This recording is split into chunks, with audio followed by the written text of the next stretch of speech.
Il a effectivement scénarisé un film qui s'appelle Terminator 2, mais qui est sorti en 1990, donc l'année précédant la sortie de Terminator 2, le jugement dernier de James Cameron. D'ailleurs, le film n'a aucun rapport avec le premier Terminator, puisque c'est un plagiat d'Aliens, toujours de James Cameron. Et comme on dit, double plagiat, ça s'annule. On dit ça? On le dit. Donc ça va. Ça va. Donc Troll 2 nous raconte l'histoire du petit Joshua, un enfant américain des années 80 qui, comme tous les enfants américains des années 80, aime les trucs américains tels que les Looney Tunes, le skateboard, Batman, Superman, à peu près toutes les équipes de tous les sports populaires en Amérique du Nord, et les bonnes vieilles histoires de son grand-père, qui ce soir a décidé de raconter celle de Peter. Même si le livre indique le prénom de Davy parce que Peter ça s'écrit comme pété. Pourquoi je te parle? Peter donc Mais non mais ça marche pas quand je le prononce. Se retrouve pendant une de ses balades dans les bois nez à nez avec un tas de gobelins. Wow. Je crois qu'il est temps de faire un break.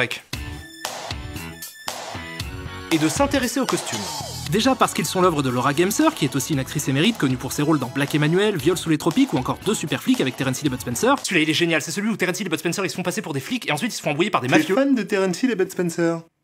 Non. Et surtout parce que les costumes participent beaucoup au plaisir qui vient du film, en particulier ce costume-là. Celui-là me donne beaucoup de plaisir. Je l'ai appelé Mauricio. Et j'en profite pour attirer votre attention sur la musique du film, composée par Carlo Maria Cordo, lui.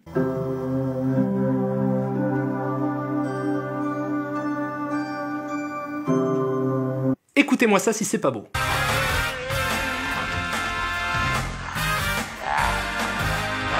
Super hein. Et encore mieux je trouve, le thème de la ville de Nilbog où va se dérouler l'intrigue du film est complètement chamarré. Vas-y DJ, fais péter les watts pour le département de ton choix.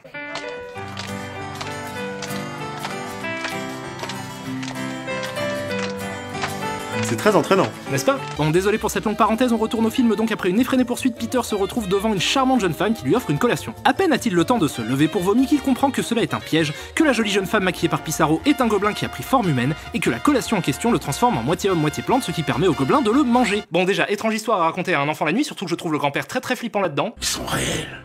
Bien réels. Les goblins existent, Josh. Mais surtout, depuis le début, je vous parle de deux gobelins, et le film s'appelle Troll 2. Les gars? Alors, 2 secondes. Alors en fait, Troll 2 n'a aucun rapport avec Troll 1, ils ont juste pris le nom pour surfer sur le petit succès du premier. Donc y a pas de troll? Non. Bah c'est pas si compliqué.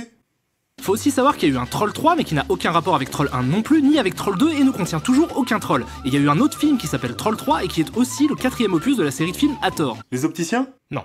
Une repompe de Conan. Et Hathor 4 ou Troll 3, enfin le deuxième Troll 3 ne parle pas de troll non plus. Par contre il y a un gobelin.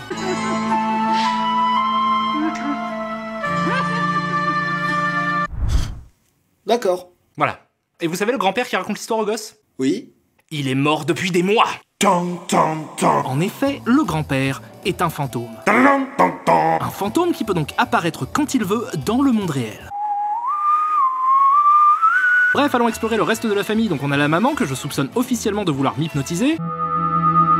Michael, le père, un citadin qui rêve de devenir fermier et de vivre comme nos ancêtres. Et Holly, la sœur de Joshua, qui nous est présentée au travers de sa chambre. On devine donc que c'est une fille plutôt sport, peluche, sport, cheval, Tom Cruise, sport, Johnny Depp, photo, schtroumpf, Mickey, bref. Michael emmène sa famille à Nilbog, un village paumé de 26 habitants, et ils sont suivis par le petit copain d'Holly et sa bande de potes qui se perdent en route. La famille arrive à Nilbog où ils sont reçus par un bien étrange comité d'accueil. Soyez les bienvenus à Nilbog, tous ensemble on va bien s'amuser.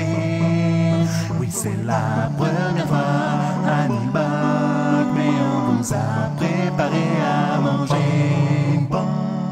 Alors Gilles, je t'aime bien mais ne fais plus jamais ça. En fait, tous les habitants de Nilbog sont des gobelins déguisés en humains parce que... Nilbog. Si on le lit à l'envers, ça fait goblin. Et leur but va être de faire manger aux humains des trucs qui les transforment en nourriture pour gobelins, exactement comme dans l'histoire de Pété. Bah tu vois que ça ressemble. En parallèle, on accompagne Elliot et le reste des Power Rangers qui tuent le temps devant des films de ouf avec des putains de gorilles fusées quand Bleu sort fumer une clope et aperçoit perdu dans la forêt une fille apeurée. Regarde, elle est là. Tu cours, vas-y, cours ton écran là. Elle est là, juste là. Allez, cours, vas-y.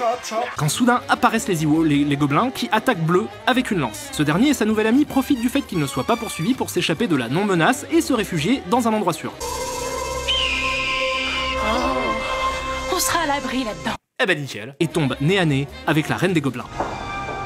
Vous êtes dans mon ordre. Ok, donc à partir de tout de suite, on admet que le film est complètement parti en vrille, donc ça c'est Creedence, la reine des gobelins, qui réussit à se débarrasser de Bleu et de son ami dans une explosion d'obscènes métaphores chlorophyllées, et nous voici déjà le lendemain matin, alors que le reste des Power Rangers se réveillent sans se soucier de la disparition de leur ami, qui était juste sorti fumer une clope 12 heures plus tôt, et dont ils ont entendu les cris effrayés. C'est clair que c'est pas des super copains. Ferme ta gueule! Heureusement, va s'abattre sur eux une tragique justice, puisque Jaune va se retrouver seul face aux villageois qui ont l'air décidés à le faire flipper comme jamais, à grands coups de grimaces et d'imitation des Looney Tunes. Hé, toi, Oui.